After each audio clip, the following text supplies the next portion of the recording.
बुधवार व्रत कथा। समतापुर नगर में मधुसूदन नामक एक व्यक्ति रहता था। वह बहुत धनवान था। मधुसूदन का विवाह बलरामपुर नगर की सुंदर लड़की संगीता से हुआ था। एक बार मधुसूदन अपनी पत्नी को लेने बुधवार के दिन बलरामपुर गया। मधुसूदन ने पत्नी के माता पिता से संगीता को विदा कराने के लिए कहा। माता पिता बोले, बेटा आज बुधवार है, बुधवार को किसी भी शुभ कार्य के लिए यात्रा नहीं करते। लेकिन मधुसूदन नहीं माना। उसने ऐसी शुभ अशुभ की बातों को न मानने की बात कही। दोनों ने बैलगाड़ी से यात्रा प्रारंभ की। 2 कोस की यात्रा के बाद उसकी गाड़ी का एक पहिया टूट गया। वहां से दोनों ने पैदल ही यात्रा शुरू की। रास्ते में संगीता को प्यास लगी। मधुसूदन एक पेड़ के नीचे बैठाकर जल लेने चला गया। थोड़ी देर बाद जब मधुसूदन कहीं से जल लेकर वापस आया तो वह पूरी तरह हैरान हो उठा, क्योंकि उसकी पत्नी के पास उसकी ही शक्ल सूरत का एक दूसरा व्यक्ति बैठा था। संगीता भी मधुसूदन को देखकर हैरान रह गई। वह दोनों में कोई अंतर नहीं कर पाई। मधुसूदन ने उस व्यक्ति से पूछा, तुम कौन हो और मेरी पत्नी के पास क्यों बैठे हो? मधुसूदन की बात सुनकर उस व्यक्ति ने कहा, अरे भाई, यह मेरी पत्नी संगीता है। मैं अपनी पत्नी को ससुराल से विदा करा कर लाया हूँ। लेकिन तुम कौन हो जो मुझसे ऐसा प्रश्न कर रहे हो? मधुसूदन ने कहा, तुम जरूर कोई चोर या ठग हो। यह मेरी पत्नी संगीता है। मैं इसे पेड़ के नीचे बैठाकर जल लेने गया था। इस पर उस व्यक्ति ने कहा, अरे भाई, झूठ तो तुम बोल रहे हो। संगीता को प्यास लगने पर जल लेने तो मैं गया था। मैंने तो जल लाकर अपनी पत्नी को पिला भी दिया। अब तुम चुपचाप यहाँ से चलते बनो, नहीं तो किसी सिपाही को बुलाकर तुम्हें पकड़वा दूंगा। दोनों एक दूसरे से लड़ने लगे। उन्हें लड़ते देख बहुत से लोग वहाँ एकत्र हो गए। नगर के कुछ सिपाही भी वहाँ आ गए। सिपाही उन दोनों को पकड़कर राजा के पास ले गए। सारी कहानी सुनकर राजा भी कोई निर्णय नहीं कर पाया। संगीता भी उन दोनों में से अपने वास्तविक पति को नहीं पहचान पा रही थी। राजा ने दोनों को कारागार में डाल देने के लिए कहा। राजा के फैसले पर असली मधुसूदन भयभीत हो उठा। तभी आकाशवाणी हुई, मधुसूदन, तुमने संगीता के माता पिता की बात नहीं मानी और बुधवार के दिन अपने ससुराल से प्रस्थान किया। यह सब भगवान बुद्धदेव के प्रकोप से हो रहा है। मधुसूदन ने भगवान बुद्धदेव से प्रार्थना की कि हे भगवान बुद्धदेव, मुझे क्षमा कर दीजिए। मुझसे बहुत बड़ी गलती हुई है। भविष्य में अब कभी बुधवार के दिन यात्रा नहीं करूँगा और सदैव बुधवार को आपका व्रत किया करूँगा। मधुसूदन की प्रार्थना करने से भगवान बुद्धदेव ने उसे क्षमा कर दिया। तभी दूसरा व्यक्ति राजा के सामने से गायब हो गया। राजा और दूसरे लोग इस चमत्कार को देख हैरान हो गए। भगवान बुद्धदेव की इस अनुकंपा से राजा ने मधुसूदन और उसकी पत्नी को सम्मान पूर्वक विदा किया। कुछ दूर चलने पर रास्ते में उन्हें बैलगाड़ी मिल गई। बैलगाड़ी का टूटा हुआ पहिया भी जुड़ा हुआ था। दोनों उसमें बैठकर समतापुर की ओर चल दिए। मधुसूदन और उसकी पत्नी संगीता दोनों बुधवार को व्रत करते हुए आनंदपूर्वक जीवन में यापन करने लगे। इस तरह भगवान बुद्धदेव की कृपा से उनके यहाँ खुशियाँ बरसने लगी। इस तरह जो स्त्री पुरुष विधिवत बुधवार का व्रत करके व्रत कथा सुनते हैं, भगवान बुद्धदेव के सभी कष्ट दूर करते हैं। प्राचीन काल की बात है।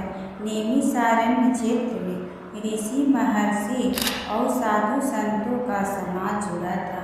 उसमें श्री सूत जी भी विद्यमान थे।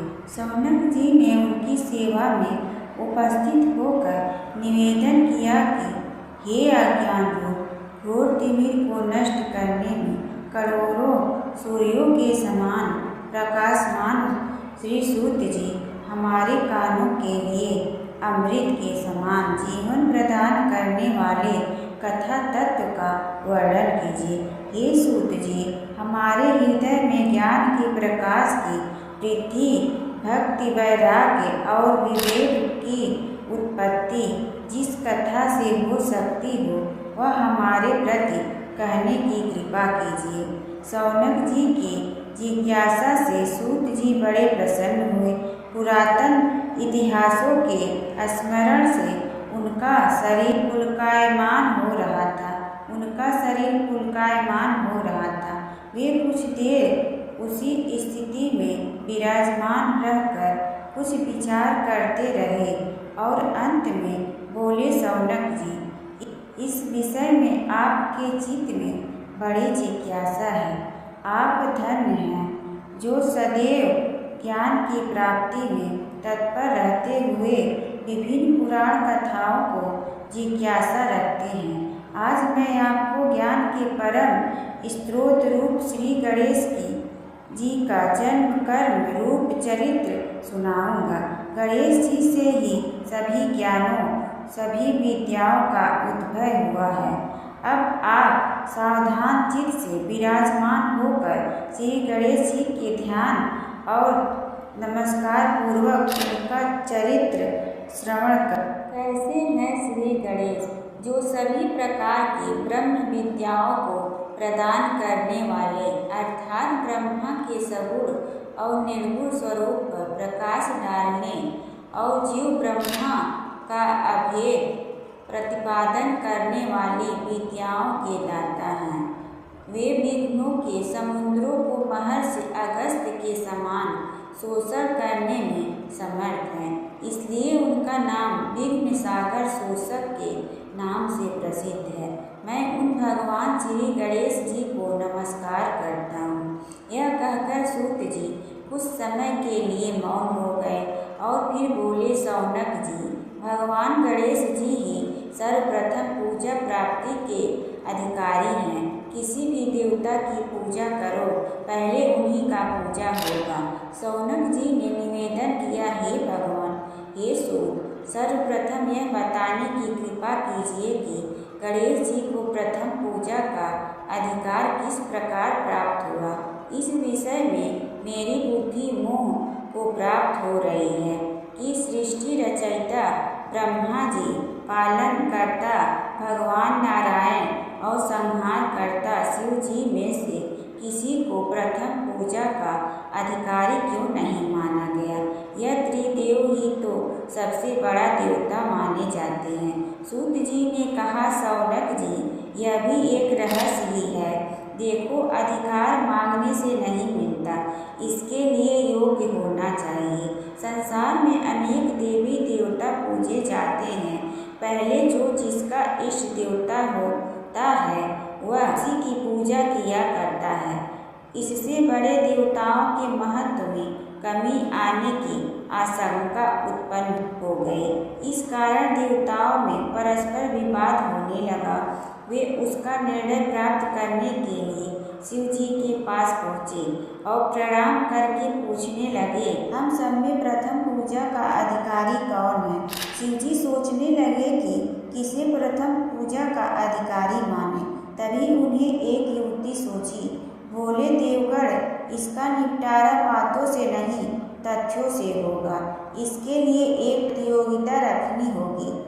देवगण उनका मुख देखने लगे। अंकित हृदय से सोचते थे कि कैसी प्रतियोगिता रहेगी। यह शिव जी ने उनके मन में भाव ताड़ लिए, इसलिए सांत्वना भरे शब्दों में बोले, घबराओ मत, कोई कठिन परीक्षा नहीं ली जाएगी। बस इतना ही कि सभी अपने अपने वाहनों पर चढ़कर संसार की परिक्रमा करो और फिर यहाँ लौट आओ। जो पहले लौटेगा वही सर्वप्रथम पूजा का अधिकारी होगा। अब क्या देर थी, सभी अपने अपने वाहन पर चढ़कर दौड़ पड़े। किसी का वाहन गजराज था तो किसी का सिंह, किसी का भैंसा, किसी का मृग, किसी का हंस तो किसी का उल्लू, किसी का अश्व तो किसी का श्वान। अभिप्राय यह कि वाहनों की विविधता के दर्शन उस समय जितने भले प्रकार से हो सकते थे उतने अन्य समय में नहीं। सबसे गया बीता वाहन गणेश जी का था, मूषक, उसे चूहा भी कहते हैं। ऐसे वाहन के बल भरोसे इस प्रतियोगिता में सफल होना तो क्या, सम्मिलित होना भी हास्यास्पद था। गणेश जी ने सोचा, छोड़ो, क्या होगा प्रतियोगिता में भाग लेने से, हम तो यहाँ बैठकर रहकर ही तमाशा देखेंगे। वे बहुत देर तक विचार करते रहे। अंत में उन्हें एक युक्ति सूझी। शिव जी स्वयं जगदात्मा है, यह संसार उन्हीं का प्रतिबिंब है, तब क्यों न इन्हीं की परिक्रमा कर दी जाए। इनकी परिक्रमा करने से ही संसार की परिक्रमा हो जाएगी। ऐसा निश्चय कर उन्होंने मूषक पर चढ़कर शिव जी की परिक्रमा और उनके समक्ष जा पहुँचे। शिव जी ने कहा, तुमने परिक्रमा पूर्ण कर ली? उन्होंने उत्तर दिया, जी। शिव जी सोचने लगे कि इसे तो यही घूमते हुए देखा, फिर परिक्रमा कैसे कराया। देवताओं का परिक्रमा करके लौटना आरंभ हुआ और उन्होंने गणेश जी को वहाँ बैठे देख तो माथा ठनक गया। फिर भी साहस करके बोले, अरे तुम विश्व की परिक्रमा के लिए नहीं गए? गणेश जी ने बोले, अरे तुम विश्व की परिक्रमा के लिए नहीं गए? गणेश जी ने कहा, अरे मैं कब का यहाँ आ गया। देवता बोले, तुम्हें तो कहीं भी नहीं देखा। गणेश जी ने उत्तर दिया, देखते कहाँ से, समस्त संसार शिव जी में विद्यमान है। इनकी परिक्रमा करने से ही संसार की परिक्रमा पूर्ण हो गई। सूत जी बोले, सौनक, इस प्रकार गणेश जी ने अपनी बुद्धि के बल पर ही विजय प्राप्त कर ली। उनका कथन सत्य था, इसलिए कोई विरोध करता भी तो कैसे। बस उसी दिन से गणेश जी की प्रथम पूजा होने लगी। एक समय की बात है कि विष्णु भगवान का विवाह लक्ष्मी जी के साथ निश्चित हो गया। विवाह की तैयारी होने लगी। सभी देवताओं को निमंत्रण भेजे गए, परंतु गणेश जी को निमंत्रण नहीं दिया। कारण जो भी रहा हो, अब भगवान विष्णु की बारात जाने का समय आ गया। सभी देवता अपनी पत्नियों के साथ विवाह समारोह में आए। उन सब ने देखा कि गणेश जी कहीं दिखाई नहीं दे रहे हैं। तब वे आपस में चर्चा करने लगे कि क्या गणेश जी को नहीं न्योता है या स्वयं गणेश जी ही नहीं आए हैं। सभी को इस बात पर आश्चर्य होने लगा। तभी सबने विचार किया कि भगवान विष्णु से ही इसका कारण पूछा जाए। विष्णु भगवान से पूछने पर उन्होंने कहा कि हमने गणेश जी के पिता भोलेनाथ महादेव को न्योता भेजा है। यदि गणेश जी अपने पिता के साथ आना चाहते तो आ जाते, अलग से न्योता देने की कोई आवश्यकता भी नहीं थी।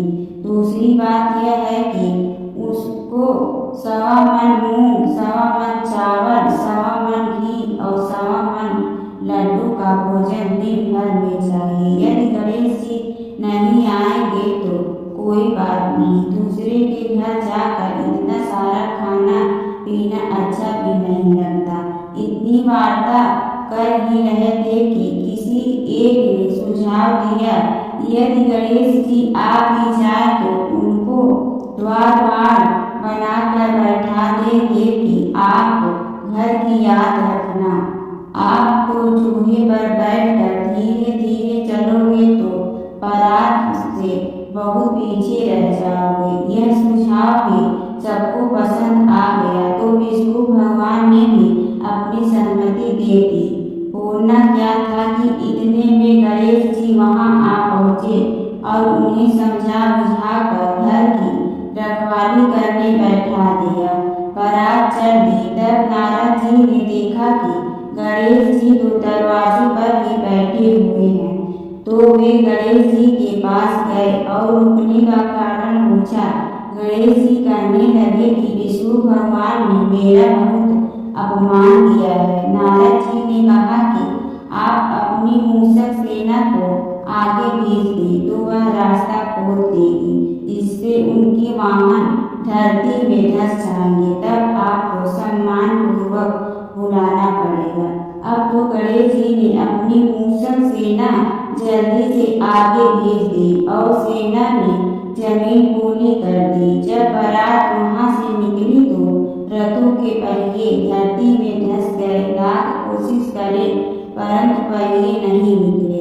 सभी ने अपने अपने उपाय किए परंतु पहिए तो नहीं निकले, बल्कि जगह जगह से टूट गए। किसी की समझ नहीं आ रहा था कि अब क्या किया जाए। तब तो नारद जी ने कहा, आप लोगों ने गणेश जी का अपमान करके अच्छा नहीं किया।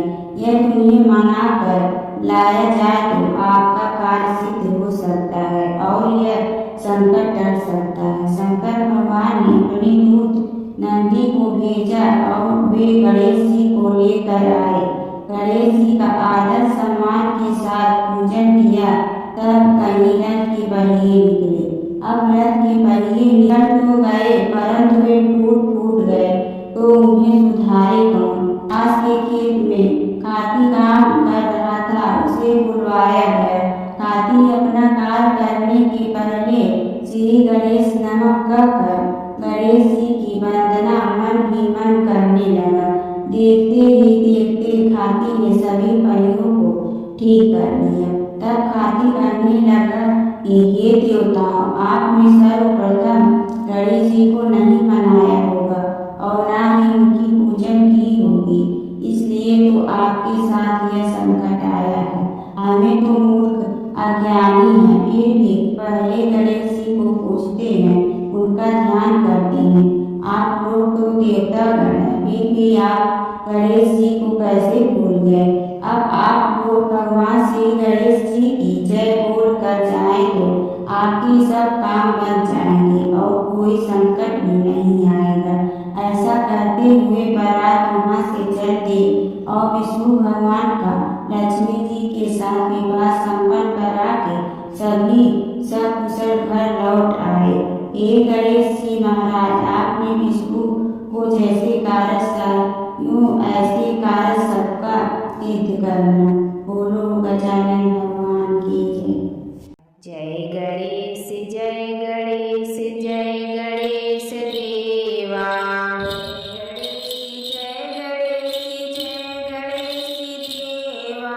माता जकी पार्वती पिता महादेवा। माता जकी पार्वती पिता महादेवा। एक दंत दयावंत चार भुजाधारी। एक दंत दयावंत चार भुजाधारी। मस्तक सिंदूर सोए मूस की सवारी। मस्तक सिंदूर सोए मूस की सवारी। जय गणेश जय गणेश जय गणेश देवा। जय गणेश जय गणेश जय गणेश देवा। माता जकी पार्वती पिता महादेवा। माता जकी पार्वती पिता महादेवा। अंधन को आँख देत कोढ़िन को काया। अंधन को आँख देत कोढ़िन को काया। भाजन को पुत्र देत निर्धन को माया। भाजन को पुत्र देत निर्धन को माया। जय गणेश जय गणेश जय गणेश देवा। जय गणेश जय गणेश जय गणेश देवा। माता जकी पार्वती पिता महादेवा। माता जकी पार्वती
जय गणेश